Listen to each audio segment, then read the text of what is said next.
This is the second sequence on the shorts belonging to the long form videos, two of them, about Laozi, Laozi and the Daodejing. When you look at the long form videos together with the shorts, you get a more extensive story. If you also join the Patreon that belongs to this sequence, you have also two articles that are also telling more of that original story. So if you can, just join also the Patreon, support the Patreon also, and of course join here on this channel also to keep track of all the things that are happening on the IOC Daoland program and our trajectory towards becoming a university. One of the things that Laozi, this guy, actually suggests in his Daodejing is that Dao is not a random thing. There is a particular kind of underlying pattern which is almost rule-like, and these are the natural principles or li of nature, and principles are following the fa. They are following the, well, what you could call dharma in Buddhist language. But what is very important to realize is that human life follows this same Tao. And at the moment when you look at following this Tao, that means that the human rules in society, for the people who cannot understand Tao yet, they have to follow the same Dharma, they have to follow the same natural principles. Because if they do not, they eventually create resistance and therefore revolution. When Laozi, this guy, is talking about not specializing in anything to maintain your health, he does not mean that you should not try to learn all kind of things, but you should learn everything in an average sense. That means that you have to be averagely okay in everything. So the European idea of Homo universalis is most close to that one of the Daoist idea of not specializing. The only difference with the Homo universalis is that they try to excel in everything, and that is something that belongs to a world where power comes from excellence, while in fact the real Olympic Games should be a game where the highest prize is for those who are the most average at their sports.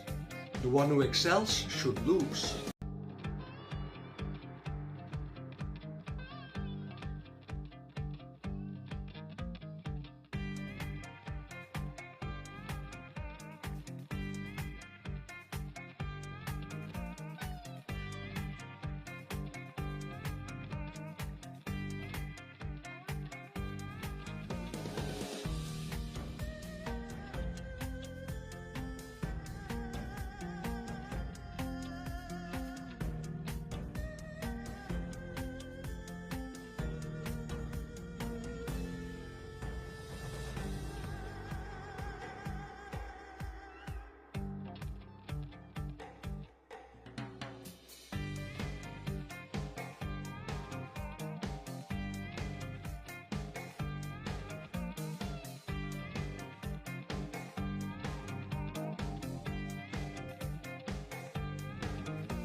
Laozi was a little bit nostalgic for the good old times. He thought that if people would go back to a more natural lifestyle and live back into small communities, then at that moment automatically people would be able to take care better of themselves, and they would also feel more connected with their fellow being and with the production of food and all kind of stuff that they need for their house.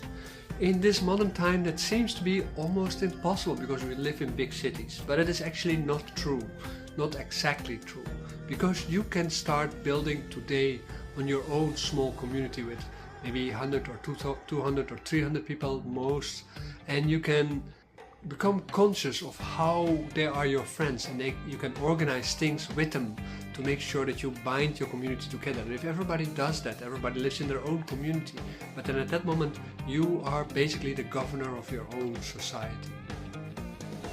One of the questions I get asked in these weeks with these posts about Laozi and the Daodejing is how do I implement Laozi in my daily life? And I must admit, this is not an easy task. But one of the main things that I learned from my Sifu Yao Xuan De is that being kind to people is a very important part. Being aware of your own mistakes is very important, and recognize your mistake and try to consciously undo them. To not immediately react on everything is a very important part, because it gives you time to think, but also especially to recognize the value of the situation and how you therefore can help the situation better from a perspective of unition with your community.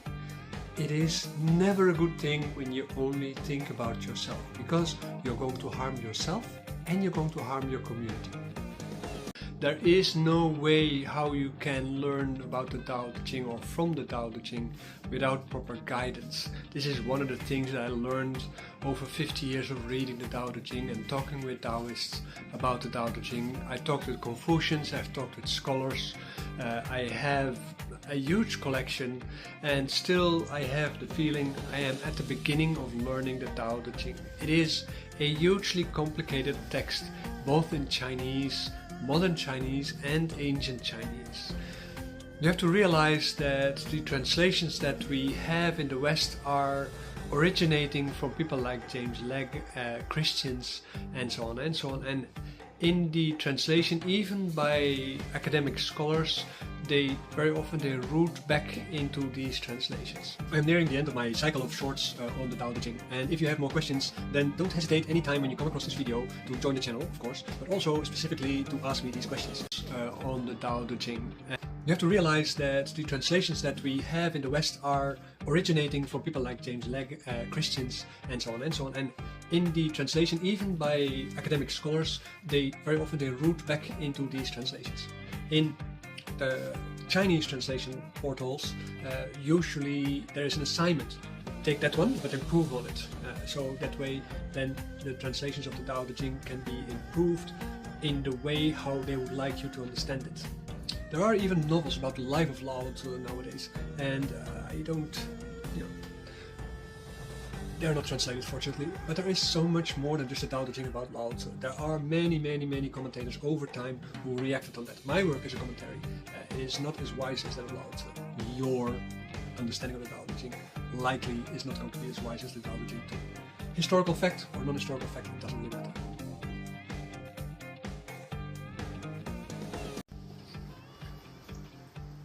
One of these coming days I am going to start with introducing my next video. Actually, this is the first introduction to that. And it is actually following up on Laozi's ideas, because Laozi already gives a lot of ideas about how you should stand in reality and what your practice should be like. And Taoism is in that sense a direct consequence of both Laozi and the Confucian state. And when we are exercising, we are actually living that, and we're going to try to embody that within us. So at the moment when you practice your Qigong, when you're feeling energy and stuff like this, you're detached from reality. You're not actually practicing anything that has to do with the original intent behind the practice. You're not part of that reality. You're actually putting yourself into a bubble of scientism. And maybe you should try to avoid that and try to see what else is there, because it might help you. I enjoyed watching these videos. How about you? If you have enjoyed it, have you not forgotten to become a member? Did you sign up for the Patreon? And also, did you already inform yourself with me for the opportunities to follow weekly classes on all kind of different things? Or if you are in the area, to come for a consultation, either with teaching, acupuncture, massage or revalidation.